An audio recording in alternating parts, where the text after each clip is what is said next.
Bonjour à toutes et à tous. Je voulais vous parler aujourd'hui des bienfaits de la méditation. Voilà, pour moi la méditation n'est pas là pour guérir un problème, mais pour guérir tout un ensemble de problèmes. C'est-à-dire que une fois qu'on a compris en thérapie très souvent qu'il se passe quelque chose dans notre corps, surtout dans notre esprit, et que nous n'arrivons pas à le contrôler, c'est-à-dire à travers des... On comprend pourquoi on a des crises de colère, on comprend pourquoi on est dans l'évitement, pourquoi on est dans l'angoisse, on comprend pourquoi on est dans la passivité. Voilà, tout ça à travers une thérapie de courte durée, on comprend très bien pourquoi on est comme ci, on est comme ça. C'est très souvent rattaché à notre enfance, bien sûr, à nos mécanismes internes qui se sont mis en marche, on ne le sait pas de suite. Une fois qu'on a fait un peu de thérapie, qu'on a un peu réfléchi sur soi, on comprend très bien d'où ça vient. Simplement, ces mécanismes, par exemple, je prends pour la colère, se sont mis en marche.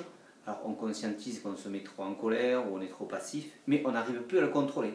C'est-à-dire qu'à des moments on se dissocie, on a des colères ou de l'évitement, enfin peu importe ce que c'est, mais on n'arrive pas à le contrôler. Et pourtant c'est bien nous. C'est comme si on avait une deuxième personne en nous, c'est le fameux effet dissociatif, qui fait qu'on ne se contrôle pas et on part dans des excès. Voilà. Donc c'est pour ça qu'il faut apprendre à se recentrer sur soi, à se connaître, à s'étudier, à s'apprivoiser, pas se dompter, surtout pas se dompter parce qu'on n'y arrivera pas, c'est-à-dire s'apprivoiser, c'est-à-dire cette double personne qui est en nous, on va dire, cette dissociation. Si on n'arrive pas à la contrôler, mais pour la contrôler, il faut s'écouter, écouter ses émotions, écouter ses ressentis à travers des mouvements. Moi je suis enseignant en éducation de pleine présence, de par mon métier de psychothérapeute et surtout de somatothérapeute qui veut que c'est ma formation.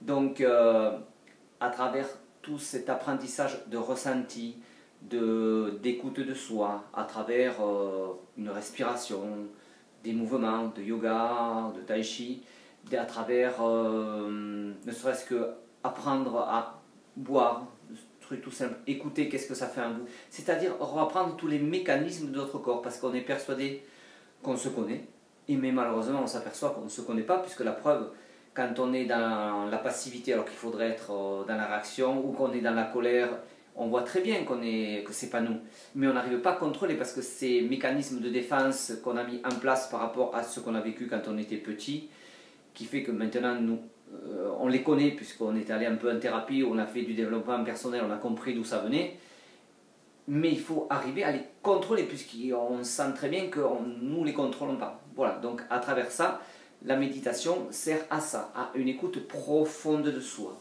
Bien sûr, tout ça ne se fait pas en 2 séances, on comprend bien qu'il faut quelques mois pour apprendre à s'écouter. Il faut un coach pour arriver à comprendre qu'il y a des protocoles, il y a des principes à faire et ne pas faire surtout. Voilà. Donc tout ça, c'est un apprentissage qui dure quelques mois, mais après, une fois que vous l'avez, vous n'avez presque plus besoin de venir en cours, vous pouvez le faire tout seul chez vous, mais au départ, il faut toujours quelqu'un pour vous aider. Mais je le rappelle quand même, il y a quelque chose que je voudrais rappeler, c'est de faire de la méditation pour enlever juste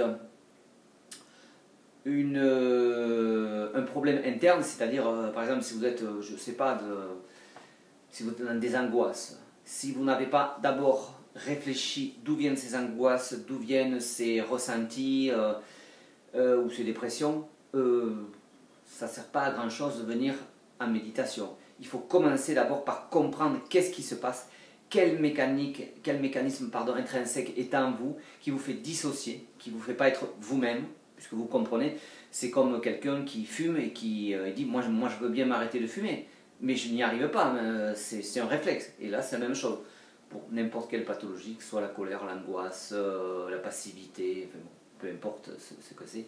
Voilà, il faut d'abord comprendre qu'est-ce qui se passe en nous, d'où ça vient, et puis après apprendre à faire de la méditation pour se contrôler, parce qu'une fois qu'on sait tout, il reste que juste à rattraper le contrôle qu'on a perdu depuis des années, puisque c'est, je me répète, mais ces moyens de défense qu'on a mis en place, on n'en a plus besoin, puisque c'est notre passé qui nous a obligés à devenir ou trop agressif, ou pas assez, ou angoissé. Bon, ça c'était il y a longtemps. Mais le seul problème, c'est que ces mécanismes, on les a gardés en nous pendant, on les a encore 10 ans, 20 ans, 30 ans, 50 ans après, on les a encore, qui ne servent à plus rien.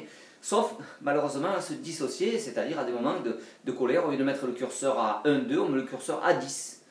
Ou dans l'évitement, au lieu de se dire non, il ne faut pas que je sois dans l'évitement, il faut que j'affronte la situation.